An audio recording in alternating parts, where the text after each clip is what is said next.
fear. I'm from Black America, it's just another year. You knew the disrespect by your elected puppeteers, but let me show you how to persevere.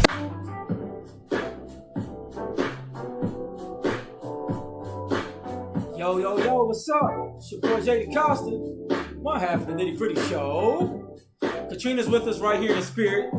She didn't want to get on camera today, y'all. Y'all talk to the girl, man. Like, she be looking good and all that. She'll be like, I don't want to get on camera. I don't want to get dolled up. Women, you know? Got a lot of stuff we're going to cover tonight. Everything from this fight last night, Porter and Crawford. Current news. Chaka Khan versus Stephanie Mills. That was hilarious. Power Book 2. BMF season finale. King Richard. Seems like there was some shots fired accidentally at the ATL Hartsford airport.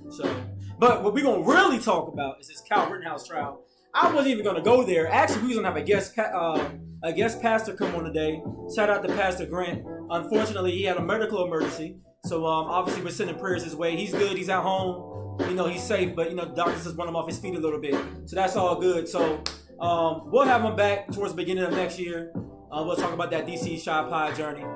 But after seeing how people are responding to the Kyle Rittenhouse thing, we're just going to go ahead and talk about that. I had a lot on my mind anyways. And we're going to get to it. So give you guys a few more minutes to log in. If you're watching, go ahead and shout out your city. I'll represent you in the chat. I see we got Brent Rooker up in here. Shout out, Brent. I would drop a bomb for you, but for some reason I got to update my stream deck, so it's not working. But you know I'm dropping a bomb for you, brother.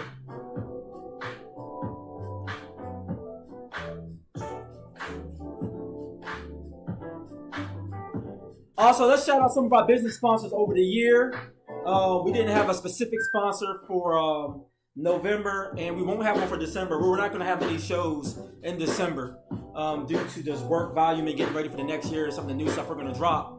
But let's shout out DC Shy Pie, shout out Lachelle Lashes, shout out to Out of Control Bullies, shout out to Ford Wellness, shout out to Coalition Property Group, shout out to Louis James Food Group, shout out to One Bite, More Than Java Coffee, and then also Eighth Notch. Just to shout a few. Just a shout a few. If you have a business in the area, oh, we got Herman in the building. I will drop a bomb for you. Like I said, my stream deck is down. I got to update it. What's up? What's up? All right, let's go ahead and get ready to get started. Let me just find me some background music here real quick. You know, and we can get into this. Something to set the mood for me in the background a little bit, you know? That's all I want. So, yeah, Columbia, Maryland in the house. We got Clarksville, Tennessee in the building. If you watching, go ahead and shout yourself out. We'll holler at you. So we got a lot to cover today. I'm going to get through the current news, and then we're going to jump down into this conversation. I was hoping that I wouldn't need to have the Kyle Rittenhouse conversation, but based on some comments on even my own personal page when I put out just kind of a filler, I realized people are lacking a lot of key details and context as to how they're justifying certain things. And I think when you have a fuller picture, you're able to make a better decision. So that's what we're gonna do. That is exactly what we're gonna do. See, we got Katniss in the background. She's on the chat with y'all on Facebook, y'all. So she'll be joining the conversation off camera. She just didn't want to get on camera with me. It's all good. It's all good. I love you, boo. When this is all over, we're gonna still watch Insecure tonight. So she with us. So let's go into some current news. For those that don't know, I'm a huge boxing fan, right? I watch all the boxing matches. Me and Kat was up late last night. We was watching the Terrence Crawford and the Sean Porter fight. That was an amazing fight. For those that watched it, it was action packed. They definitely did everything we expected they would do. Fighting Crawford is just probably pound for pound the best boxer out there. And Sean Porter did put him to the test, but he was able to knock him down or TKO in the 10th round. It was an amazing fight though. But we'll see if your boy Errol Spence, for those that follow boxing, the welterweight division, we'll see if Errol Spence will stop running and see your boy Crawford in the ring. I just don't think he want that smoke. That's what it comes down to. That's for all my boxing fans. For all my music fans out there, let's celebrate the culture. We had Chaka Khan and Stephanie Mills. They put on a great show. My mouth is dry. Kat, if you're watching this, can you hook me up with something to drink, boo? Please, can you? I meant to pour myself something to drink, but I was having technical difficulties trying to update the stream deck. So if you're watching, if you can hook me up with something to drink. I know that was random, y'all. But speaking of the queens, Chaka Khan and Stephanie Mills, they put on a great show. Shaka she's a little twisted, but she's award winning. She's got plenty of Grammys. I guess she's earned the right if she wants to show up to her show and be a little intoxicated. I guess that's her prerogative. She can do that. But hey, it looked like they had a good time. Obviously, they had a lot of hits. I think it reminded people of the greatness and the amount of music and stuff they put out between Chaka Khan and Stephanie Mills. That was a good time. I enjoyed watching that. Also, for all of my Stars fans, of course, Power Book 2 premieres tonight. That's interesting. For those that have the Stars app, you was able to watch it actually at 12 midnight. Then also you had the BMF season finale. So if you've been watching that, that's been a really cool show. Shout out to the young man that plays Lamar on that show. He's an extremely great actor. I think he has a bright future. That was entertaining. I don't want to give away any plot lines, so I don't want to talk about it much more than what I did. But what I will say, knowing the fruition of what the BMF story is, I think they're doing a good job at creating a story that shows how they enter these different stages and why they went about certain things away and what caused certain rifts and everything. It's written really well from what I can see based off what I know from the documentaries and all of that. So that's been fun to watch.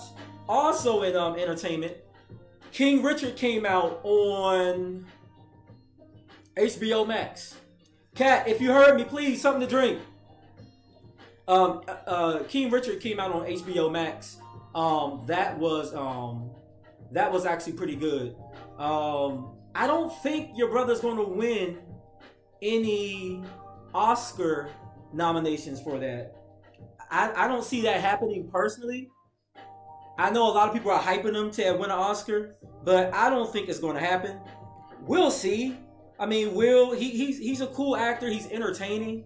I just don't know if he's going to win any awards for his acting. So we'll see if he wins something, but I think it'll be more or less charity. That's my personal opinion. I'm not trying to come from Will Smith. Just Will Smith. I wish they would have got Jamie Foxx to do the role personally. I think Jamie Foxx would have bodied that. Hold up 1 second, guys.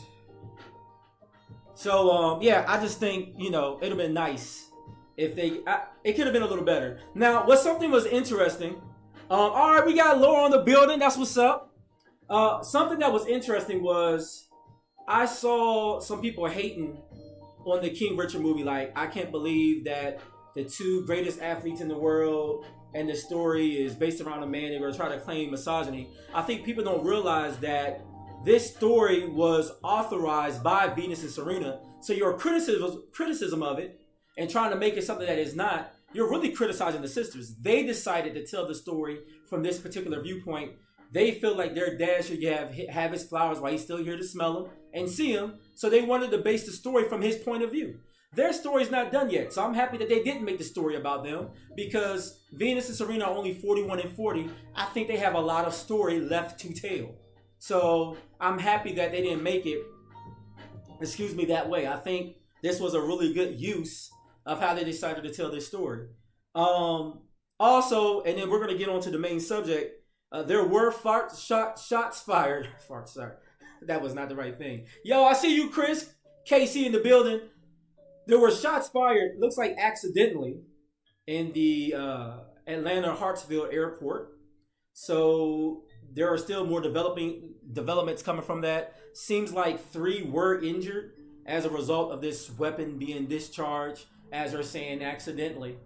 There was all kind of activity going on social media on Saturday. People depicting real time all the things that were going on in the airport. So, prayers to anyone that was hurt. I know many of the flights was delayed and it was kind of a whole logistical mess.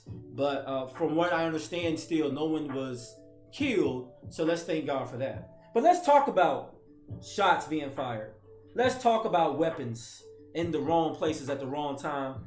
So basically, let's talk about Kyle Rittenhouse.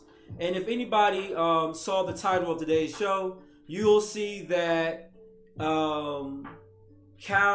I titled it "What Cal Represents." So just to give you guys some background, two pieces of background. One, the Kyle Rittenhouse trial. If you've been under a rock, you would know the Kyle Rittenhouse trial is about a young man, 17 years old, that had an AR 15 on him. He took it from one state to another, to Kenosha, Wisconsin, because there were protests about Jacob Blake. And Jacob Blake was an unarmed black man that was killed. There's been a ton of these killings, right? Everything from George Floyd. Thank you. I asked for this like so long ago. That's how I know you're not really watching, man. Like, what's up, man? You left me hanging, son. What you doing? Help me out. Yeah, I know I'm live, but I'm like, my mouth is so parched, cat. My bad, y'all. So, if you don't know about Kyle Rittenhouse, obviously, so he had a AR-15. He illegally obtained it. This is important. Illegally obtained it. Too young to carry it. Carries it across state lines because he's an aspiring police officer, and he wants to protect the stores from the looters. He wants to protect the stores from the looters. So he takes an AR-15 to protect the stores. Keep in mind, a lot of these stores are insured, right? There will be a police present. But at the time of this shooting, we've already had multiple people killed by unarmed police. A lot of people are just sick of it, right? But this is Cal's whole thought process. Then, another piece of background is on my personal page, I put out a filler to all my non-black friends. How do you guys feel about the Kyle Rittenhouse trial? And most people, because we all exist in echo chambers, agree that, yeah, Kyle was in the wrong, right? And there was one gentleman, I won't put his name out there, but he felt like it was just, and he invoked the Second Amendment. He said that he's a rational person that can see past color. Keep in mind, this gentleman is white male. He is married to a black woman, has 4 black kids. But he says he's a rational person that can see beyond color. And his argument was that we're looking at Cal as some form of a witch hunt because we want some white person to burn at the stake. Those are basically his words. For those that are friends with me, you can actually see it on my page. I left it up there for a reason. So, I even invited this young man to come watch the show. He said he declined. I don't need to see your view. But he would have been educated today. And because he has 4 black kids, he really should be watching this. But hey, I can't force somebody to watch the show. I only do this to help folks out. I don't make any money doing this. This is really just a project of love for Katrina and I. So let's move forward, right? With that background. I got to ask the first question to the group. I want to take a pulse of how people feel. Do you feel Kyle Rittenhouse is guilty of murder, or at least the gun charges? I'm just curious where you guys are. I'm going to give some people some time to answer. But do you feel Kyle Rittenhouse is guilty of murder in some degree? The 3rd degree, maybe the 2nd degree. Maybe you can't say the 1st degree, but one could argue for murder in the 2nd degree. I'm just saying. But let me get you guys' thoughts. Is he guilty of murder? Is he guilty of charges? Do you feel like he was guilty of something based off the facts? We're not just looking at the fact that he's a white man, right? That is an important part of the conversation. It'll play out a little bit later in today's conversation. But let's just stick with the main course of the situation. Is he guilty of at least murder or a gun charge of some sort?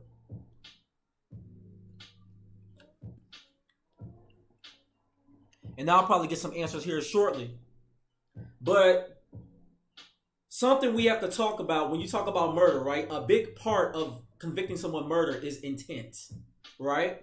Now, his intention, remember, as we stated earlier, he went across state lines with an illegally obtained AR because he wanted to protect the stores from looters.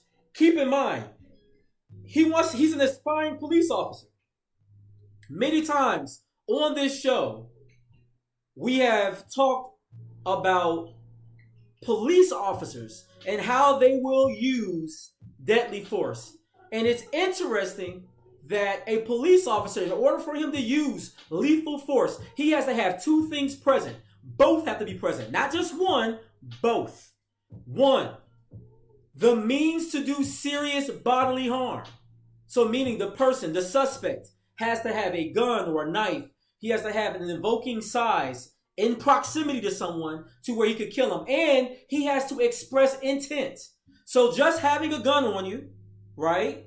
And just someone threatening you is not enough. It has to be two things. I have to have the means to do serious bodily harm, and I have to make clear the intent to do serious bodily harm. If that's present, then a police officer can use lethal force on that individual.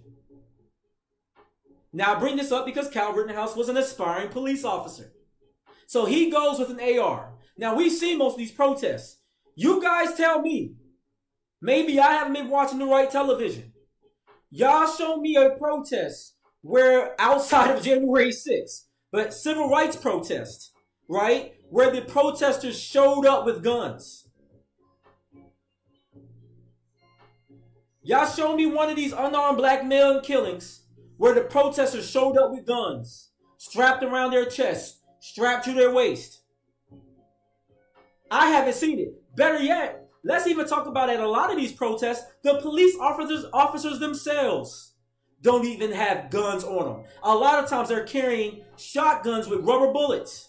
They're carrying batons and riot shields.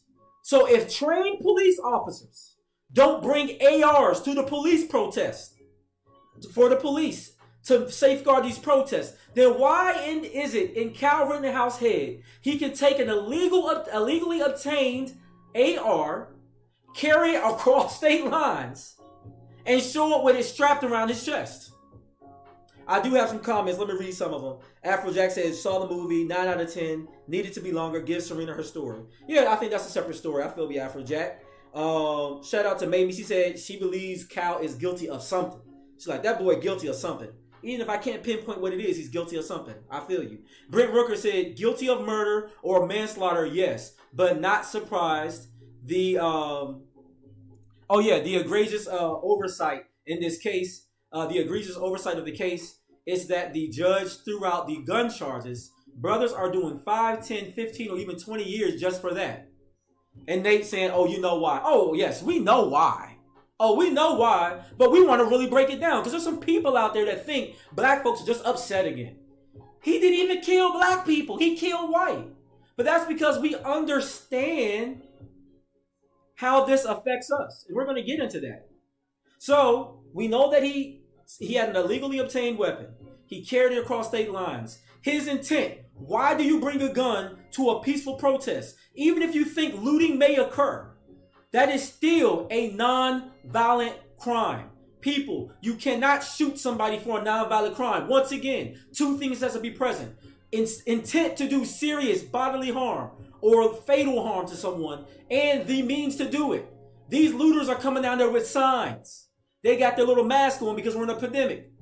Yeah, so maybe they do break open a window. Maybe they do loot, but that is not a reason to shoot them. You lock their behind up, let them see their date in court, and if you're really concerned about these businesses, then you know what? Kyle Rittenhouse would have had the right to be armed with a cell phone. And he could record the situation. Just like we have to when George Floyd died.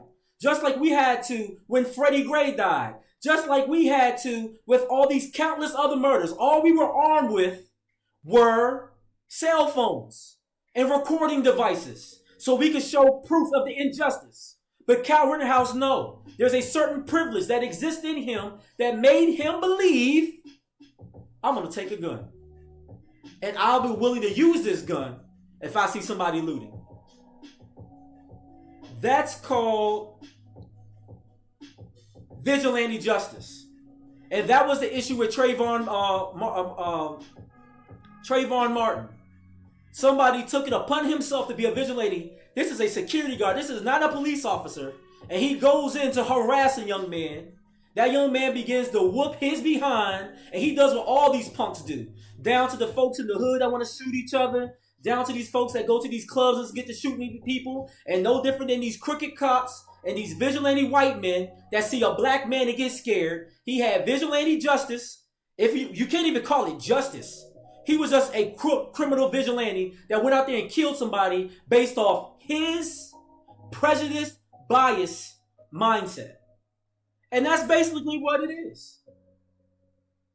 So, with that intent in mind, how could we not at least convict him of manslaughter? And that's why. Because he says he was attacked by a mob. And even the young man that was on my page trying to defend him, saying, it's just, for me, it's the Second Right Amendment. And I feel like I need to have the right to defend myself. And he was chased by a mob. He did what he was supposed to. Let's just use some common sense here, folks. What do guns tend to do?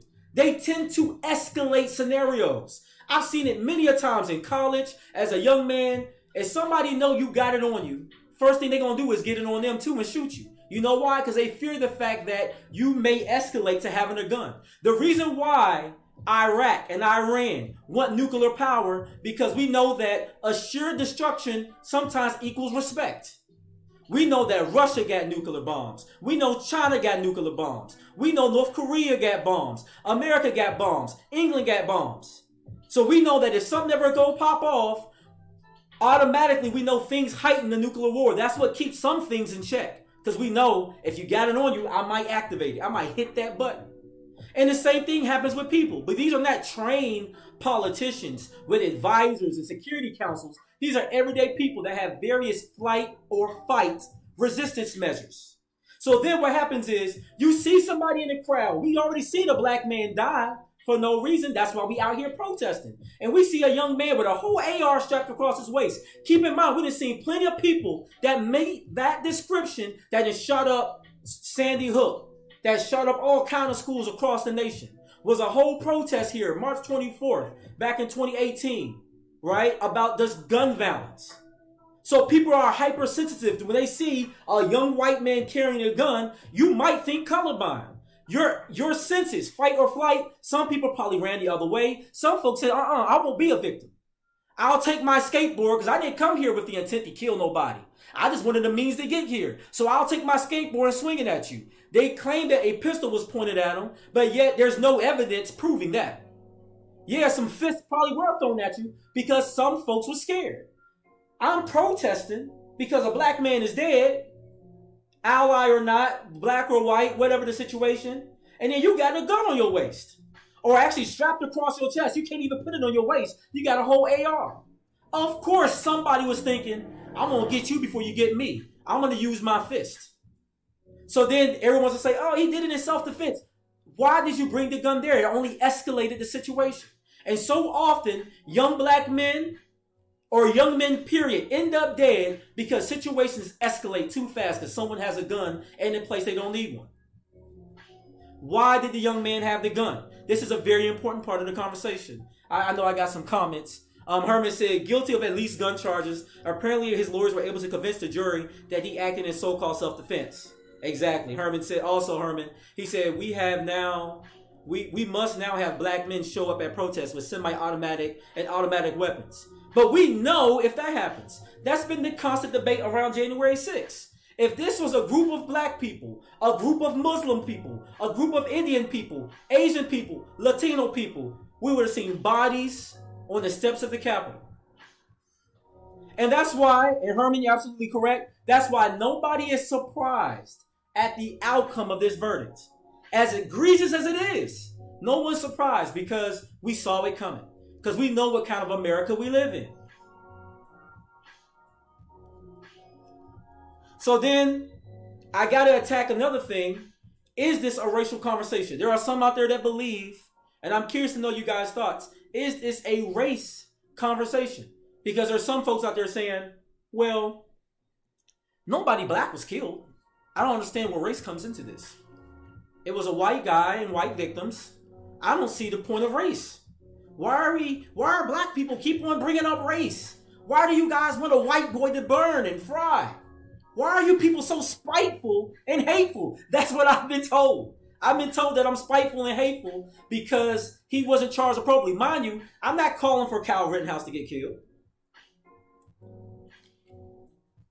I didn't call for him to get the death penalty. I only wanted to have a fair representation of our judicial system based off all the countless examples out there, I'm about to run through some, of what's happened historically to black young men and black women and our stereotypes. How we're so aggressive. We're so scary. It's funny. In the NFL, it's a compliment. He's so big, bad, and black. He's just so athletic. And then they use those same characteristics and adjectives to be afraid of us. So let's get into this a little bit. Is this a racial conversation? He killed 2 white people and injured 3. What do you think would happen if a black man, for whatever reason, kills 3 black people? Oh, sorry, 2 black people and injured 1, or just white people. It doesn't matter the victims. What would happen if this was a black man? Makes you wonder. Now, I gotta ask, could a black man or a Latino or any other minority get the same treatment at any point that Kyle Rittenhouse has gotten during this process? Do you guys think it's possible for a person of color to get any of the treatment that Kyle Rittenhouse has in this process? Let's break that down what I mean. Will we be able to walk around with a gun? My answer to that is no. They killed Tamir Rice for having a toy gun. They even killed Orlando Castile for properly identifying that he had a gun in the car. I don't think he can run around with a gun. Even the characteristic of Malcolm X being this predator, because there's this iconic picture of him of holding an AR saying by any means necessary. America has painted him as some type of evil person. You ask any general white person about Malcolm X, and they don't have positive things to say about him just because of the way the media has painted him, because he said he will react. No different than Kyle Rittenhouse. Kyle Rittenhouse, did he not just react to what he claimed happened to him?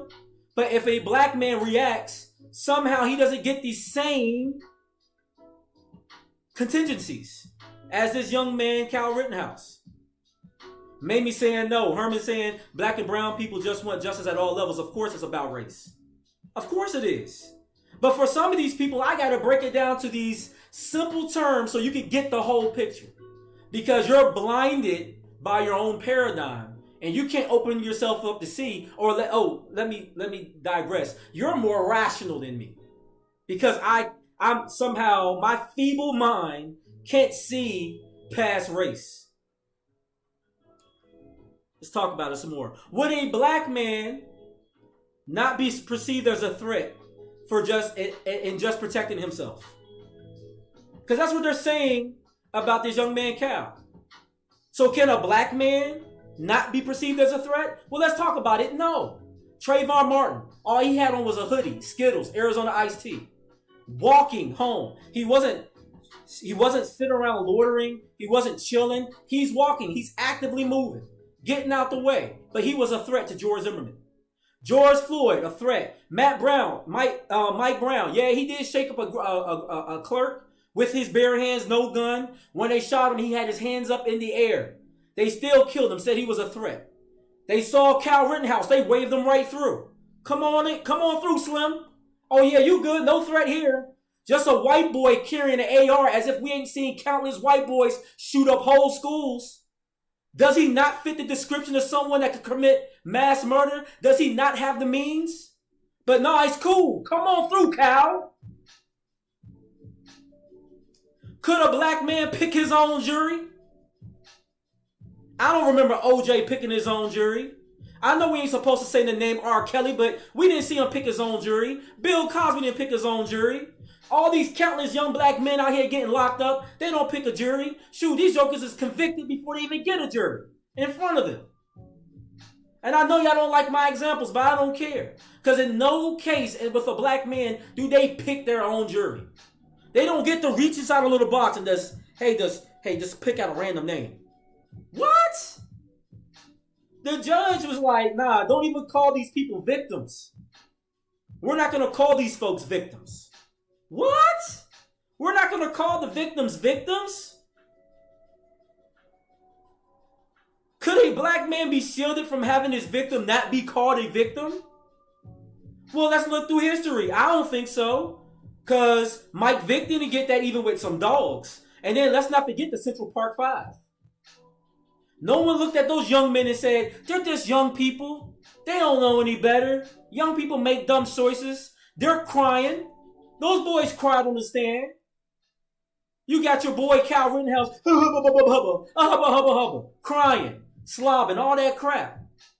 Nobody cares about young black tears. Matter of fact, there was a whole guy that sung to a judge. They still convicted his black behind. I'm so sorry. He sang a whole song. It went viral. No one cared that he was singing.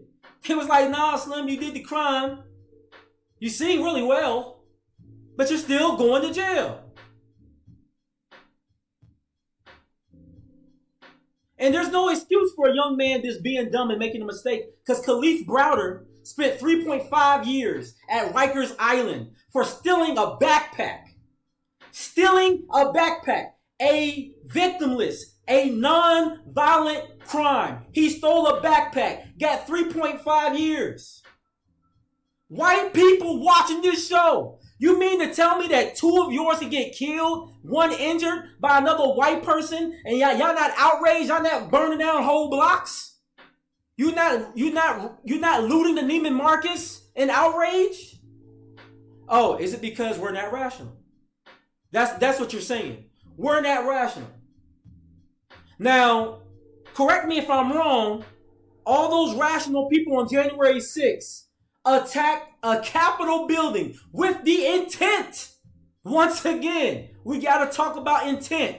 And with the means, there were people there that had capture devices and rope with the intent and the means to capture Nancy Pelosi. String her up if they needed to. These people had the intent to do serious bodily harm, to capture and torture, because they felt like their country was taken away from them just because they don't understand how democracy works and how voting works. Now, when we lost, and I say for those that voted against Trump, for whatever reason you did, we didn't go attack the Capitol building. We were just like, hey, it's more American BS. We tweeted, we protested, but no one was killed. Nobody was attacked. We didn't run up in a state house trying to kidnap a whole governor in Michigan.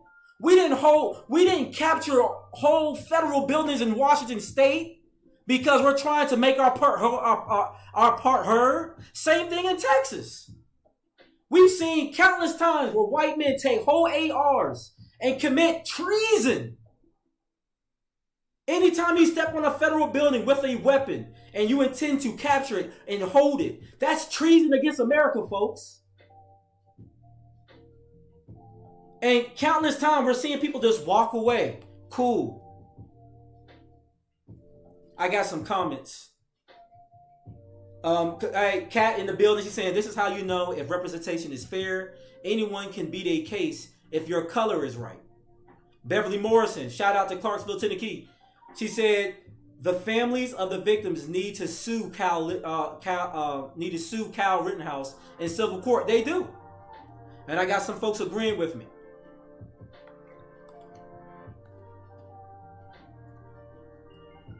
When we talk about as black people, and I can't speak for all black people, but for those that are speaking out, to those who are white watching this, allies, folks who are just interested in the conversation, want to know where we're coming from. This is what we're talking about.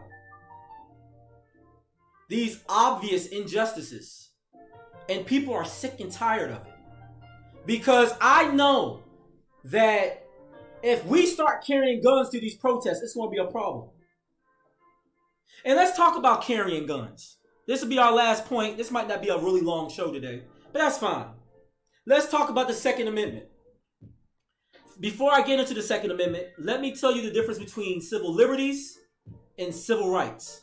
This is important. Civil liberties are rights granted by the Constitution, primarily from the First Amendment, right? They have been described as natural rights, which are inherent to each person. While they are commonly referred to as rights, civil liberties actually operate as restraints on how the government can treat its citizens. So when you look at the Bill of Rights, which actually are the Bill of Liberties, these are talking about our liberties as citizens of the United States. These are not necessarily rights.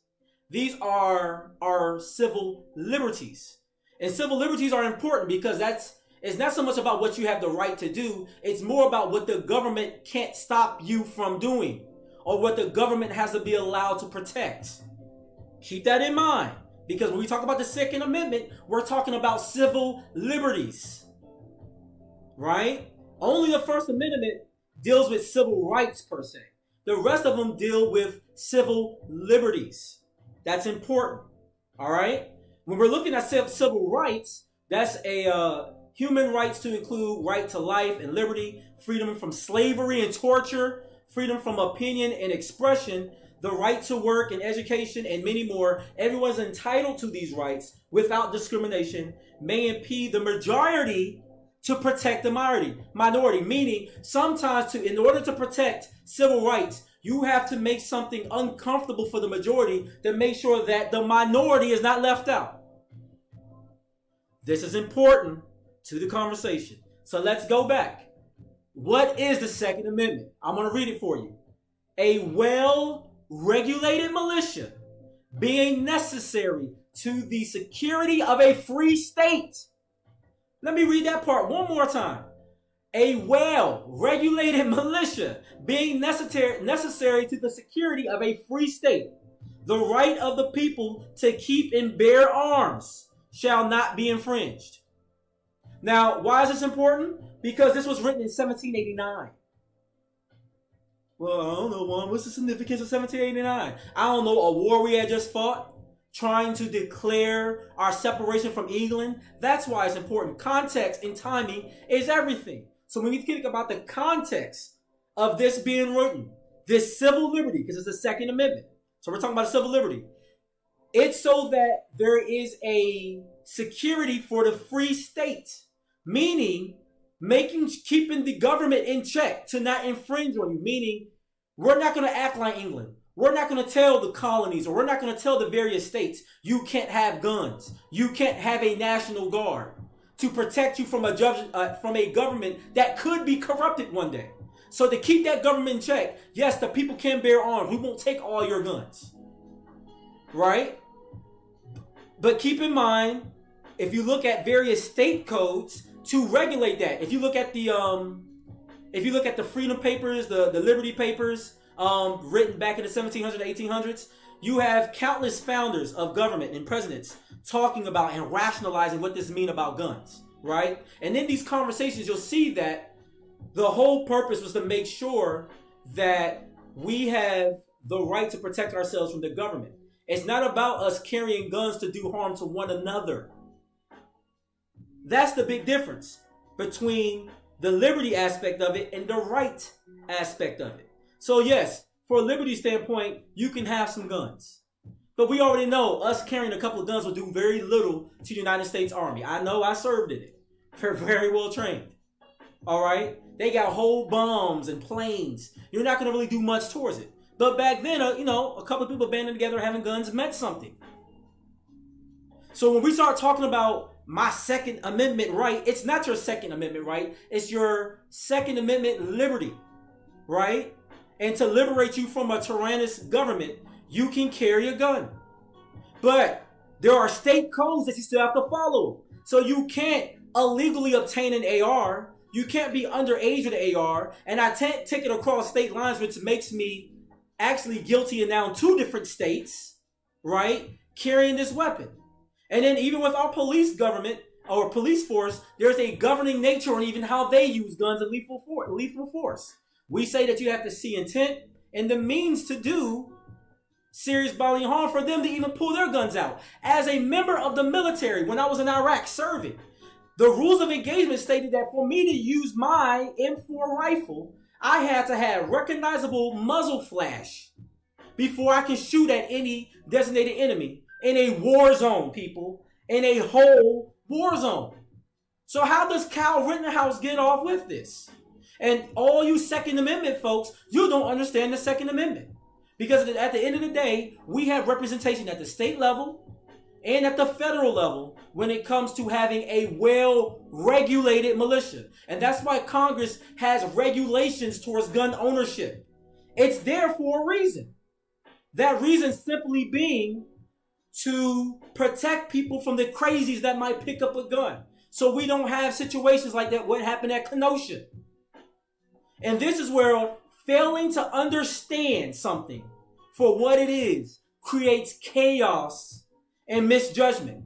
That's why people need to educate yourself. That's why you need to understand the truth. That's why you need to have knowledge for oneself. Don't listen to some talking head on MSNBC or Fox tell you about your laws or about how the government works. Go read that stuff for yourself. One of the best examples or lessons my parents ever taught me was to go pick up a dictionary, an encyclopedia, and go study and understand knowledge for myself. So many people are going into church and all these places that's taking the word of a pastor, taking the word of a congressman, and you don't understand the words that are being given to you for yourself. Knowledge is paramount. People are destroyed for a lack of knowledge.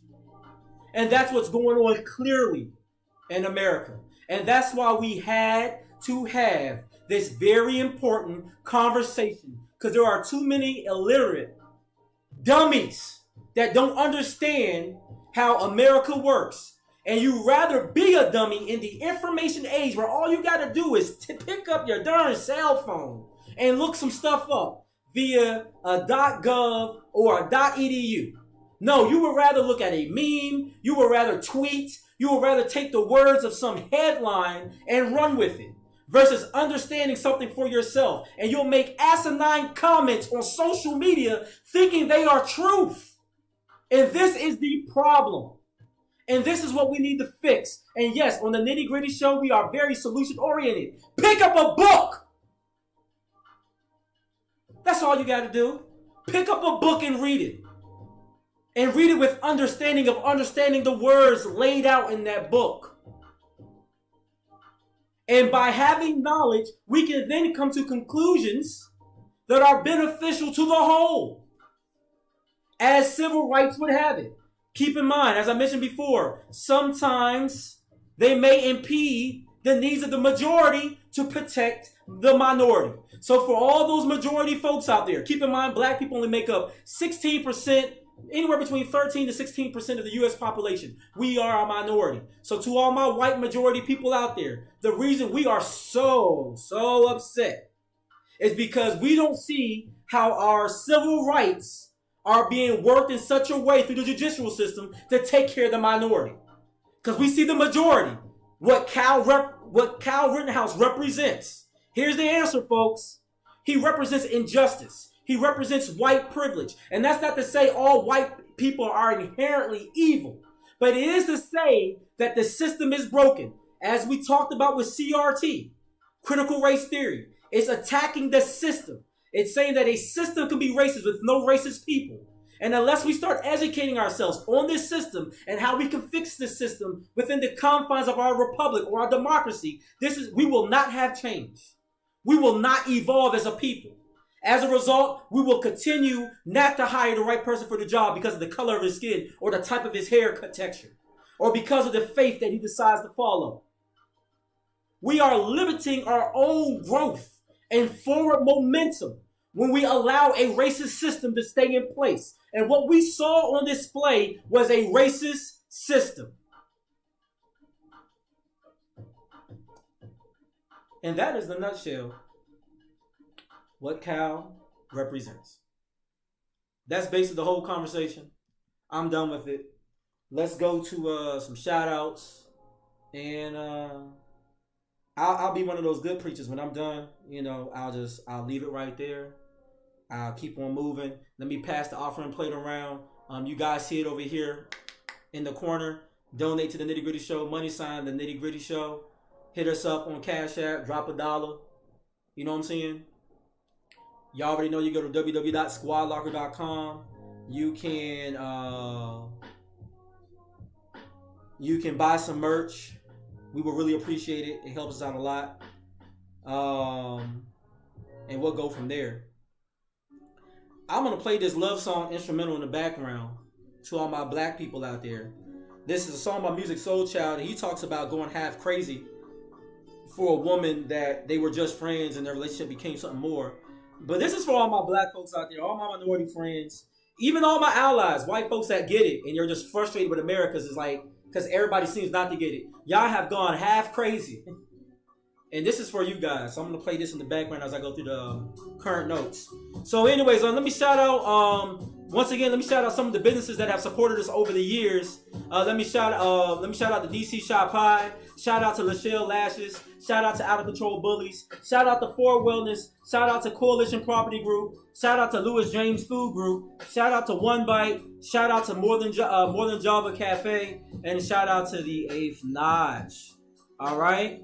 Also, want to shout out Networks Restaurant and Lounge out there in Cleveland Heights. If you're in the area, they are located at Severance Town Center, 3560 Mayfield Road, Cleveland Heights, Ohio. Go check them out. They're owned by Frat and everything. Got a chance to meet the brother. He's amazing. Yeah, great little vibe. If you're in the Cleveland Heights area, go check out Networks Restaurant and Lounge. Dope spot. I went there when I was last in Cleveland Heights. Me and my wife. Shout out to Antoinette. Shout out to Marcia Hawkins. We had a great time out there celebrating Chris Hawkins' 30th birthday. Also, let me get through birthdays. I got a bunch of them today because we will not have a show again until next year. We're coming back in January. We're going to take a winter break. I will post some content in between, but we won't have an actual 8 o'clock live show until then. So we will see you guys next year, but we're going to enjoy a little bit of a break. We got a lot of different things coming up on weekends. It'll just be hard to do the show, so it's like, why not take a winter break? So anyways, happy birthday to Deanna Quarles. Happy birthday to Kim Brooks. Andre Strickland, I see you, fam. Pam Strickland Farmer. I see you, the twins, Kaya and Kawan Scott. Shout out to Mika Robinson. Shout out to my homie Wesley Berry, Ebony Mogg, Jay Hobbs. Shout out to my girl Nikki DaCosta, Keisha Neal, Sarah Brooks, Amara Torres, Greg Russell. Shout out to my cousin Terrell Hawkins. Shout out to my cousin Justin Thompson. Shout out to Chanel Travers. Shout out to James White. I see you, cuz. Shout out to Mike Ross. Got another cousin out here. Brandon Armstrong, Marcus Fisher, Margaret Thompson. Love you. Shout out to Shalita Fombi. Shout out to Aunt Mary Ann Thompson. Birthday's coming up. Also, shout out to Kappa Keys, Keith Clark. Shout out to my homie Stephen Powell. You guys have seen him here on the show. And last but not least, shout out to my grandma Elizabeth Stroman. That's going to be December 3rd. Also, last shout out to all the Greeks that cross. I see a lot of people cross this fall, so shout out to you guys. Y'all know December 4th is going to be a really cold day. So shout out to all my brothers out there. And, once again, everybody, thank you for watching the show. We really appreciate it. We thank you for your support over the year. We can't do this without you. We're looking forward to having another great year, having the conversations that we feel need to be had in a public forum. And listen, we're going to keep doing the Nitty Gritty Show. Unless a show come out there with more famous people than us that can get more attention, that will have this conversation the way we've had it today, I'll quit the Nitty Gritty Show tomorrow, for real. But I just haven't seen it. So because I haven't seen it, we'll keep on trying to fill the void. Hopefully you keep rocking with us. Keep on sharing the content. And, we're going to keep on rocking. Love you, Kenny. I see you, bruh. And, yeah, man. This has been the Nitty Gritty Show. We really appreciate you guys. And we'll see you in 2022. Love you guys. If you got a gift card on your way, you should be receiving that this week. And we out.